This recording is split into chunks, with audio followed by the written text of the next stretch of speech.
All right, welcome back, guys. We're doing our last stage breakdown of the Northern Illinois sectional match from this past weekend. This is stage 8. I already went through 2 stages, stage 10, which was my worst stage of the day, and stage 11, which was my best stage of the day. Those were back to back, and if you haven't seen those breakdowns yet, you can go ahead and click those links here and here. I'm going to put both of them up there right now, so pay attention to that. The full match video is live. If you haven't seen that, go ahead and take a look. I know there's some shorts and some breakdowns floating around, so I'm not sure how people are finding these videos. But if you find it this way, go ahead and go back to my channel, click the subscribe, and then go watch that video, okay? This one was my second to last stage of the day. It was right before we went into the shoot house stage. So one of the last field courses out into the grassy bays. This was the longest stage that was out there, and what I mean by that is that the longest sprint run. You had this like one section of the stage up front, and then once you finished that array, you had to move like 30-40 yards up into the next section. So let me play it for you guys. This was probably my cleanest stage overall in terms of hits and time, and like I said before, I really like get better as it keeps shooting throughout the day. We were almost done with the day, and this is kind of the pace and like my shooting, that this is what should be happening, the whole day.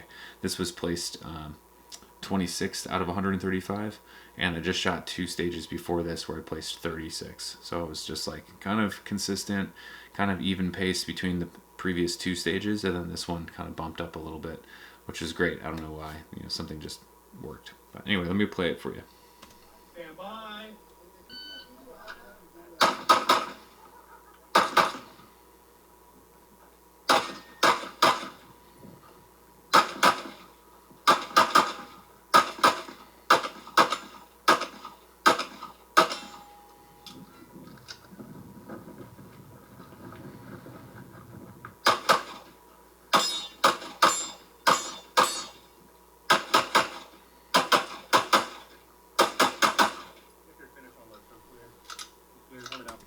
Okay, so yeah, pretty simple stage plan. Most everybody did the same thing. There was really only a couple things you could do different here, like back and forth on that first walkthrough section. You can go back and forth, or you could have chose to stay on the right side a little bit longer and then go left. So not a huge difference there. Maybe the biggest difference would be running into that second array. Some guys chose to go left to right, some guys chose to go right to left. I mean, other than that, there really wasn't much else to do here.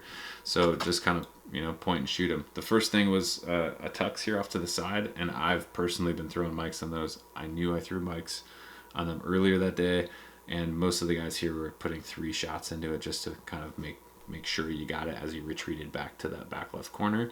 So I did that. I did 3 shots here and then went to that corner. As you came back off of that, you had to like slow yourself down to get this little mini popper behind the barrel. And this whole stage was really just about like pushing cadence, like being fast and then being slow, being fast, being slow.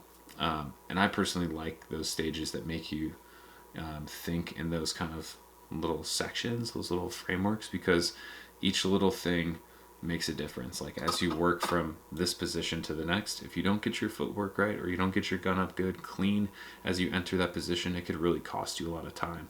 So I think that's what I did that was successful here. It was really transitioning in between this target from this side, from that target to that side, and finding, kind of the dance of getting through that. That really was, I think, successful for me. And luckily we have walls we can see through, so you can see where that target is there. You can kind of get your gun up and ready on it. It makes it a little bit easier, right? But yeah, trying to push speed, like quick feet, slow feet, quick feet, slow feet. These poppers got me. If I got the one on one hit, if I didn't have the makeups on this other steel, that would have gave me another like 2 or 3 seconds, I think. The run, I've ran faster before in my day, that's for sure, but I felt pretty confident on that. And when we got into here, these red steel were no shoot targets, so if you hit them, you got a penalty every time you hit one. So thankfully I didn't get one at all. I don't think anybody on our squad actually hit one, but apparently people were hitting them multiple times, so they were getting multiple no shoot penalties there. Again, another 3 shots there, because as I was backing away, I wasn't quite sure where my dot was on it. I was just kind of point shooting to get out into this last section really quick. But yeah, I only had 4 Charlie for the whole stage, and that was in 28.5 seconds. So I think maybe the top time for this was maybe, who knows, 23. I could look it up really quick, but hit factor was 5.15. And most guys, they said they weren't really seeing hit factors over 6. If they did, it was like from a GM or somebody that was shot on Saturday. So let's see. This was stage 8. And for carry optics, Zan Bombach, he is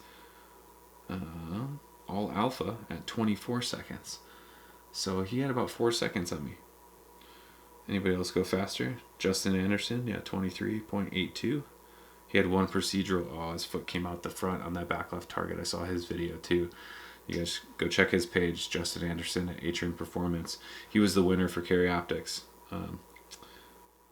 Definitely go look at his stuff. I look at his stuff all the time, and he is a great teacher. Good person to listen to. Right. So yeah, could have been faster. I shot pretty accurately. Only 4 Charlie for the day. Again, my cleanest stage for the day. This stage built some confidence for sure going into the last stage at the shoot house. Unfortunately, that shoot house stage, I also caught a mic. So not the best day for me. 7 mics total. If you want to see me totally, fail and do all those other things, then check out the full match vlog video here, and give me a like, give me a comment, share, subscribe it. Please, please, please. All right, it's getting late. I'm tired. I don't like talking to the camera when there's no one else around. We'll see you on the next one.